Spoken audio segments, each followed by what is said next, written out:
Hello, and welcome to Community Voices, where we talk to Humboldt County's movers and shakers. Paul's guests today, Ashley Mobley and Leigh Pierre-Oetker from the Sequoia Park Zoo. And now here's your host, Paul Bressoud.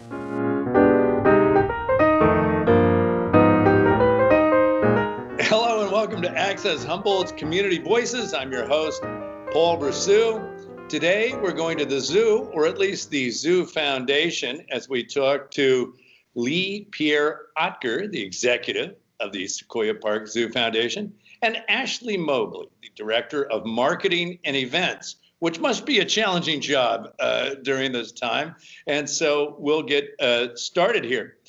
First of all, as I was reading about issues in and around the zoo, how challenging is it to run a zoo of this size just in general? I think that speaking on behalf of the foundation, since we're a partner with the city of Eureka, I think that sure. I think in COVID in particular, the challenge is to make sure that even though there was a time when we were closed because of the shelter in place, we still had to do what zoos do and take care of the animals, and staff have to be there every day, and so that work still continued even though we were closed. But yeah, I think that we have an amazing staff of zookeepers and educators, and they still do the work that they do, even though we were sheltering in place and the zoo was closed. Before we talk about that, I'm just talking about a zoo this size, community zoos this size. How many of them are there in the United States? Oh gosh, Ashley probably can answer that better than I can. She's well connected with AZA. I mean, we're on the small side, comparatively speaking. We're now 5+ acres, but we're considered a smaller zoo compared to other zoos across the country. Tell us about small zoos, Ashley. All right. So we are one of the smallest AZA, which is the Association of Zoos and Aquariums accredited zoos. There's roughly about 250 accredited zoos across the United States and internationally. And we are one of the smallest institutions accredited by the AZA. So that is very significant, especially for our area, that we have an AZA accredited institution. That means that we provide the highest animal care and the highest standards for animal care and welfare. And we are connected, like she said, with the Association of Zoos and Aquariums. And actually, I sit on the marketing committee for the Association of Zoos and Aquariums, and I was selected to bring a voice for the small zoos across America and internationally to the marketing committee. So each month I meet monthly with an international group of folks, roughly 20 people, to discuss all the zoos and aquariums issues, and I bring that small zoo perspective to the table. So does that answer your question? Yes. Well, it makes me think of more questions. To be a zoo that is AZA accredited, what do you have to do? What do you have to go through? Well, it's quite an extensive process. And actually, Gretchen Ziegler, our zoo director, would be the foremost authority on the accreditation process. She's been going through it for many, many years. I believe we just hit our quarter century award, which means we've been accredited for 25 years. There's a rigorous process you go through. I know it's a lengthy application. It takes expertise from all different departments across the zoo, whether it be us at the foundation. We're considered like a society, a support society. And then you work with the Sequoia Park Zoo itself, which is the institution being accredited. You work with all the animal care folks, the zookeepers, the zoo directors, and everybody has to work together to get everything done. It has to be pristine conditions, I would say. You have to get the zoo grounds perfectly spiffed up. There can't even be chipped paint on a hand railing. Action team comes from the international organization, an AZA, and they grade you on how you did with everything you had to submit. So last year, my portion was submitting 10 photographs that depict a day in the life of Sequoia Park Zoo. Oh, really? Cool. Yeah, and so you have to, and you can't just use those marketing pictures that show 100 people on the attraction just because you had a special event that day. You literally have to show what it's like in the summertime and in the wintertime, and what a typical day of operations is like at the zoo. So they're judging us on all different criteria, especially having to do with the animal care first and foremost. So it's quite a process, and I would say it takes almost a year for the zoo staff to work together to compile all the information that is required to submit for accreditation. And we just recently went through that in 2020, but everything got delayed by an extra year due to COVID-19 pandemic. So we are still kind of going through that process. It was supposed to be our accreditation year last year, but it's got bumped up. And I believe at the end of all this, you go to the AZA conference and you have an accreditation hearing, and you go up there and they ask you questions about your application, and hopefully you get approved at the end of that meeting. Wow. Leigh, how important is it for a zoo this size to be working with the city in which they reside? Well, let me kind of explain our relationship to the city of Eureka. So the zoo is the city of Eureka's asset. And we function in a public-private partnership, basically. So our role really is to support the city's asset, which is the zoo. So Ashley and I act as we do all the donor development, all the fundraising, all the marketing, all the events are under our purview. So we act as the support mechanism for the city so that the zoo looks and can function the way it should as a zoo, that it gets all that community support is part of, a large part of what our role is. So are most zoos connected to cities? No, I mean, I think the structure varies. There are some zoos that are privately owned. There are some zoos that have a similar kind of partnership. There's various structures, but I think we look like the majority of a lot of zoos where there's a governmental entity that controls it or is responsible for the asset, and then you have a society or a support organization like ours that generally is a nonprofit that does the other work like membership and donor development and all those things that we are a part of. Do you two work for the city or for the foundation? No, we are a standalone 501c3. We work for the foundation. We have a board of directors just like any other nonprofit, but we do have a very collaborative role in decision-making and communication with the city. So I sort of serve as that liaison between both entities. And it's interesting. It's an interesting dynamic. It's not a usual situation. I think it's definitely a different relationship. Well, tell me about what is a usual relationship in local government? Well, maybe you can explain that one. I don't know. I mean, I think that it's an unusual in that, you sort of have to straddle what is, just the government. When you're working with government, as nonprofits, we have a lot of flexibility. When you're working with government, it's a little different. There's protocols and communication and logistical stuff and hierarchy of decision making, and so it's a constant dance, I think, and balance in our relationship. And we have a great relationship with the city of Eureka. Fantastic. Now, let me ask a question. Before the COVID, you guys must have kept statistics. What kind of attendance and visitation were you getting for participation in your programs? What kind of usage was happening through the zoo before COVID? I was thinking in the last 4 years, we have hovered around 100,000 visitors plus or minus a year. Stop and say that again. 100,000 visitors a year? Mm-hmm. At least plus or minus, yes. And we're anticipating an increase with the new Redwood Skywalk opening in the near future. So we're excited. We're in preparation for that as we speak. The ticket booth is under construction. We're anticipating a larger crowd.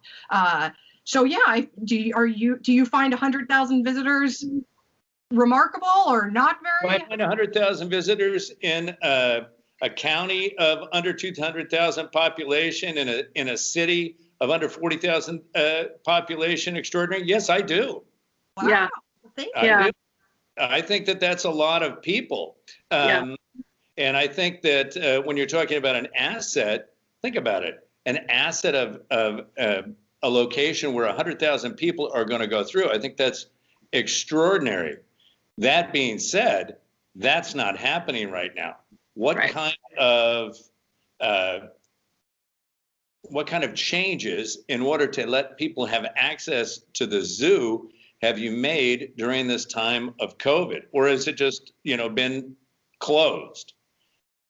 Well, we were closed from that, I think almost second and a half week of March, like third week of March, we March went into 14th. shelter in place. Yeah, and we opened up the first part of July. So in that time period, we were definitely closed. After that, of course, like a lot of other zoos, we had to pivot to what was going to work in terms of limited capacity and what that looked like. So there was a certain length of time where people had to make a reservation, either whether they were a member or not. So Ashley and I had to work with the city on setting up a reservation system within our own. We have a donor platform that has ways that we can use it, and that was one way we used it. Leigh, can I ask quickly? We Yeah. went to tiers here in California: yellow tier, red tier, purple tier. So maybe you can connect it with, as we've moved through certain color coding, I guess. I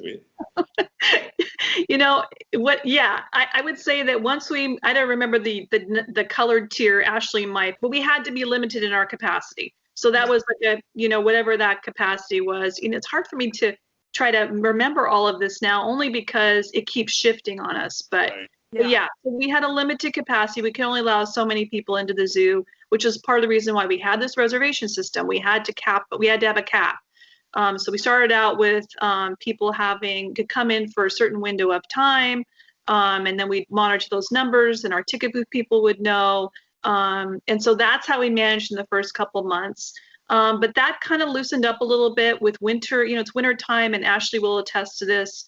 Our attendance goes down a little bit, even though we have pretty hardy Humboldt folks who come in the rain, with their kids and that kind of thing. So our attendance is down, and with that, we were able to kind of let go of that reservation system, which was challenging especially for our members who are just used to just walking in the door and not having to make a reservation and all that kind of stuff. So yeah, those were things and of course the whole mask wearing thing has been in the beginning. I don't know if it's as hard anymore, because we're pretty adamant now, especially because we were back in that purple tier. We said to folks, there's no gray area now. You have to have a mask on if you're 3 and up.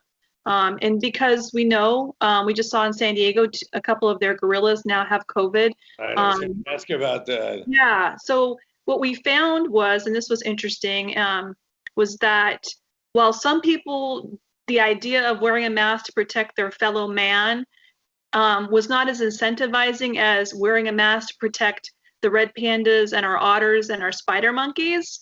So there you go. So we were using signage to kind of create the idea that when you wear a mask, you protect the animals here. And that actually lent itself to, I think, greater understanding and mask wearing than educating. Right on.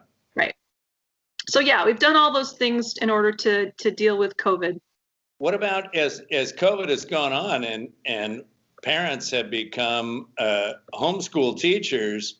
And I would say that I would imagine there's parents that have been extremely stressed during that period. The zoo would be a perfect place to be able to go out to. Yeah. Did you get people reaching out in that sense to you? I'm going to have Ashley talk about what our education department's been doing around that too.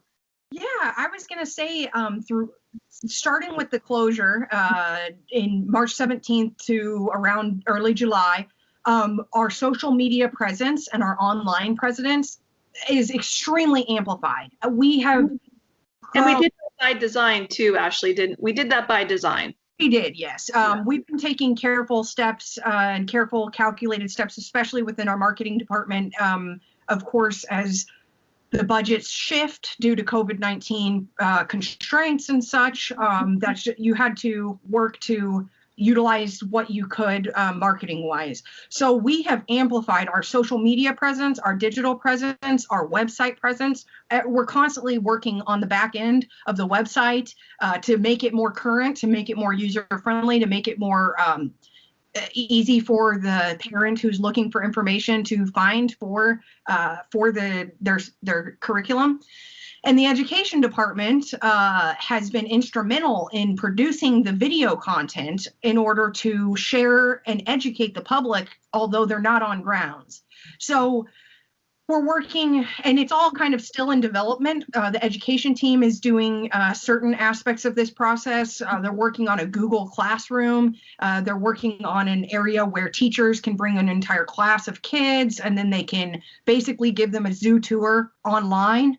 And so they're giving a photograph, and it'll flash a picture of a red panda, and then it will have facts and statistics about the red pandas on the other side of the screen. And I'm sure that it's interactive, and there's even a teacher in the classroom. And all of that is done through cartoon avatars. So it's very interesting to watch the education department turn themselves into cartoon avatars to teach all the children the same kind of lessons that they would normally get at the zoo on a field trip.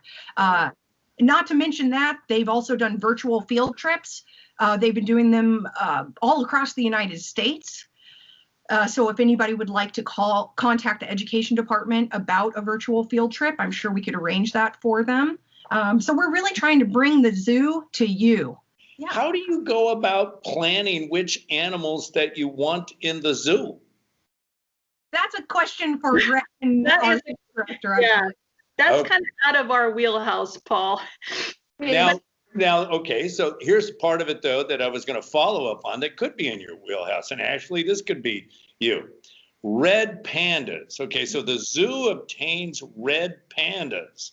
Well, that's really cool, red pandas. How do you market around an animal to come see the red panda?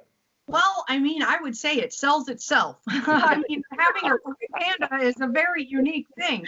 I think that we're marketing that you can see animals from around the world right here in your own backyard. So when are you going to get to see a Chilean flamingo unless you went out to Chile and went looking for this flock? I mean, it's a special place where we have animals from all over the world. You are able to social distance and wear a mask and still view these animals. Part of the Sequoia Park Zoo's mission statement is formulating that connection to nature. Mm-hmm. And that's very important to us. So just having the ability for people to visit animals, look the animals in the eyes, or look at the animals in the eyes through the photograph that we might be sharing on social media, it can still just expand their horizons and get them thinking about animals from around the world. I was just going to say that Ashley does a great job with our social media, and we have good partners within our zoo staff who give us great content. And I know we have exotic animals there, but I will tell you some of our most popular animals are the 2 raccoons that we have that were rescues.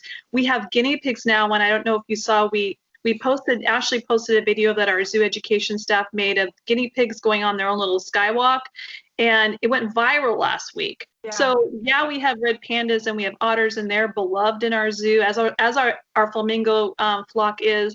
But even such things as our raccoons, who are super special, and our guinea pigs still get the same kind of love. So yeah. Well, we don't doubt that they'll get the same kind of treatment. Now you talk about Skywalk. Tell us about what's coming to the Sequoia Park Zoo, the Skywalk. Yeah, so the Redwood Skywalk, wow, what an amazing thing. And it's a game changer for our zoo. Our zoo is going to look really different. Not only that, but then we're building this new bear coyote exhibit as well, which we're hoping to do groundbreaking thanks to Bear River Rancheria and their funding and support for that. That's going to groundbreak hopefully by mid-spring. But yes, Redwood Skywalk, and Ash and I both have been on parts of it already. It's incredible. It really is incredible. So how long is it? 1,090 linear feet. Yes, right. It's just about 1,100. Right. The length is just about a quarter mile in total. Wow. Right. And how high up in the air is it? Well, you're going to ascend to, the highest point is 100 feet off the ground, and that's on the adventure God. leg. Yeah, and it's most of it's ADA accessible except for that adventure leg.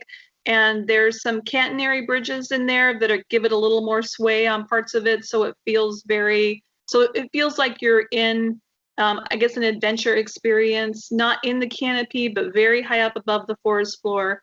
Both Ashley and I have been on it, and when you go up and as you start to go up the ascent ramp towards the launch deck, you really do feel like the sense that you're getting. It makes you quiet as a person. It's really remarkable, and it gives you this sense of you're in this whole other world. It's pretty fantastic.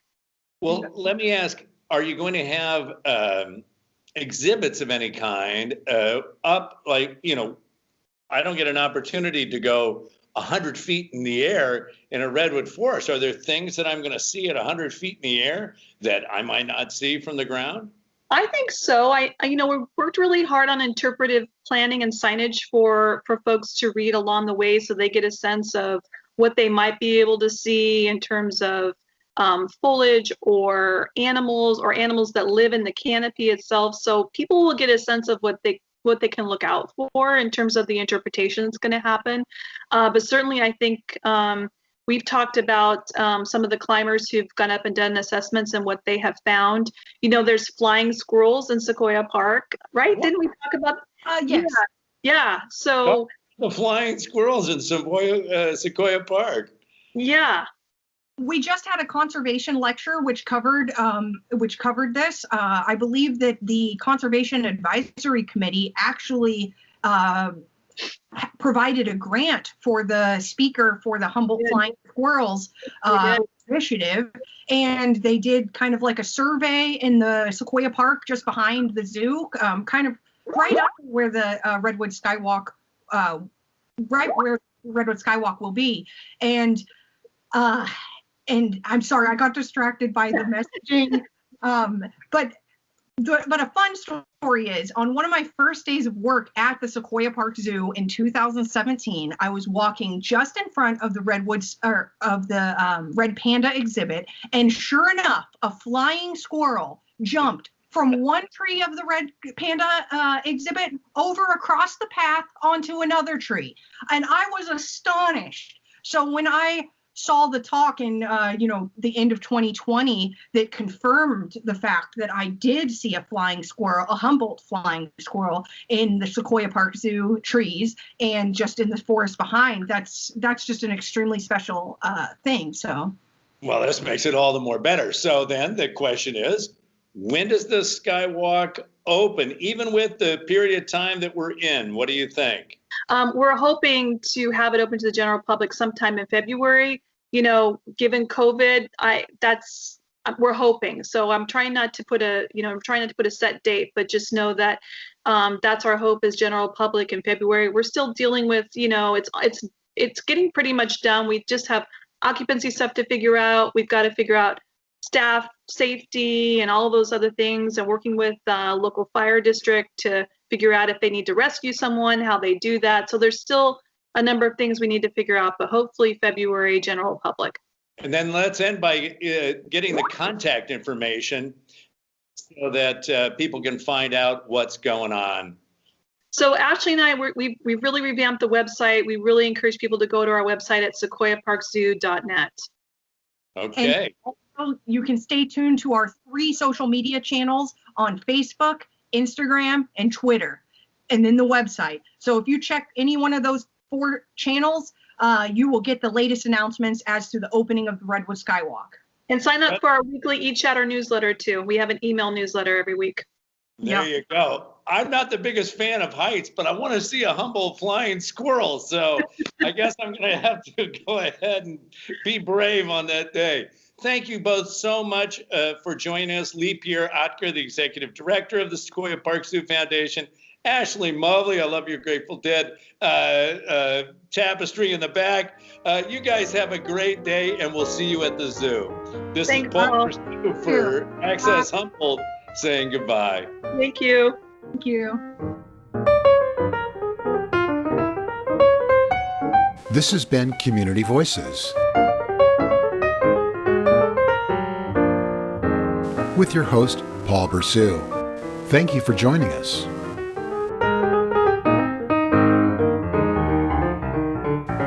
If you represent a nonprofit organization and are interested in being a guest on Community Voices, send an email to info@accesshumboldt.net or call 476-1798.